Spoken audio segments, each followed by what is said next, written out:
Nana kurudisha nyota iliyoibiwa. Mwaka sio mwaka kuishi kinyonge. Umeelewa? Mwaka sio mwaka kunyenyekea maadui.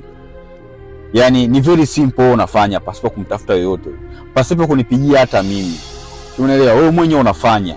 Yani kwa maelekezo ambayo tutazungumza hapa, kama ukiyafuatisha basi nyota yako itarudi, tena utairudisha kwa ukali, itakuwa inang'aa. Kwa kama biashara zako zitakuwa ziende, zitarudi. Kama kuna vitu ulivipoteza vitarudi tena. Yani uzuri wa nyota, kama labda ulishokoshaga pesa afu ikapotea kwa sababu uliibiwa nyota, ukirudisha vitu vyote vinarudi.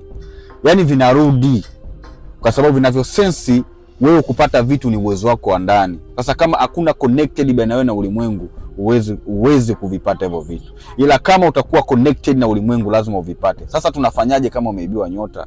Kitu pekee cha kwanza cha tafuta majani ya jicho la Mungu. Umeelewa? Ama jicho la kunguru. Vile vimbegu vyekundu, katikati kuna doti jeusi. Umeelewa? Tunaitaga macho ya kunguru. Sasa majani yake yale yatafute. Tafuta kivumbasi. Baada ya kuvipata haya majani, tafuta majani ya kivumbasi, tafuta majani haya macho ya kunguru. Yaweke sehemu moja. After hapo tafuta vitu ambavyo wanavipendelea watoto. Yani ukiona hiki kitu kinapendelewa na watoto, mfano pipi, biskuti, tafuta navyo viweke hapo. Ukitoka hapo tafuta na mchanga sehemu ambapo kuna mwingilio wa watu muda wote. Mfano wapi? Ni sokoni. Kila siku ya Mungu lazima kuna mahitaji watu wa kwenda sokoni. Hata patokee nini, lakini watu lazima waende sokoni. Lazima watu waende kisimani kwa sababu kuna kitu muhimu wanaenda kukifuata. Chota mchanga wa hapo. Simnaelewa? Ushavipata hivyo vitu vyote, visage. Yani viweke sehemu moja, visage vyote ambavyo nimekwambia uvitafute hapo. Viwe unga. Vishakuwa unga, vianike. Ukishavianika, tafuta maji. Chombo chako yani kiweke kikubwa tu, viweke vyote hivyo kwa pamoja. Tafuta maziwa ya ng'ombe, weka. Ukishaweka, muda ambao umeweka acha mpaka alfajiri. Utapoamka, chukua na maji ya maua ridi.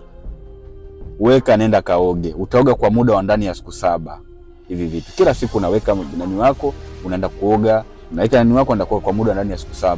Lakini muda ambao unanuia kile ambacho umekipoteza, kile ambacho unahisi kimechukuliwa, kwamba bwana narudisha uwezo wangu wa ndani, nilikuwa na gari, nilikuwa na nyumba, nilikuwa na hiki, narudisha. Bwana nimefungua biashara haiendi, nahisi uwezo wangu wa ndani umechukuliwa, narudisha. Kaka, utakuja kunishukuru hapa. Na mimi hata sasa kunishukuru mimi, nataka shukrani yangu kasaidia wasiojiweza. Unielewa? Yani kama umefanikiwa kwa namna yoyote kwa hiki nilichokifundisha, ama kama kuna mtu ambaye ashakufanikiwa kupitia mimi, shukrani yangu, share hii video sana, ili mwingine mwenye hali ngumu ajifunze, ili aweze kutoka hapa kwenda level nyingine. Umeelewa? Hiyo ndio furaha yetu. Na furaha yetu na wewe pia ukawe msaada kwa wengine. Kwa sasa na wewe pia nataka umuinue mtu mwingine ambaye yuko mtaani. Umeelewa? Kama mimi ninavyokupa hii clip na ukasaidia wengine. Mimi ukinitumia laki, umeelewa?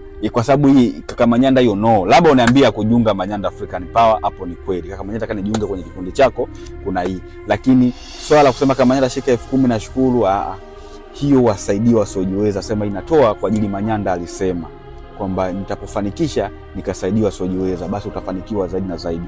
Share hii video, wengine wajifunze, wengine wakajifunza zaidi. Unaona, kwa mimi na wewe tunabarikiwa. Kwa kufanikiwa ni lazima. Shukrani.